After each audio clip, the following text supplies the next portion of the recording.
বন্ধুরা, এই প্যাকেটটার মধ্যে আছে একটা দারুণ জিনিস। আগের দিন আমি ডিউটি থেকে ফেরার পথে কিনে নিয়ে এসেছি।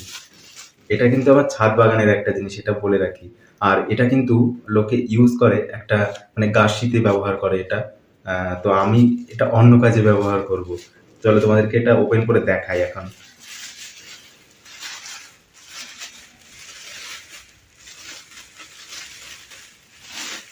এই দেখো, এটা কি বুঝতে পারছো দেখে? এটা দেখে তো নিশ্চয়ই বুঝতে পারবে। এই দেখো, ডিউটি থেকে ফেরার পথে দেখছিলাম একজন বিক্রি করছিলেন, তো ওনার কাছ থেকে 10টা টাকা দিয়ে এটা কিনেছি।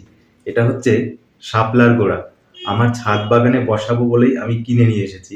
বাড়িতে আনার পরে বকাও খেয়েছি যে যা পাই তাই তুলে নিয়ে চলে আসি ছাদ বাগানে বসানোর জন্য। তবে এটা কিন্তু আমার কাছে একটা দারুণ জিনিস।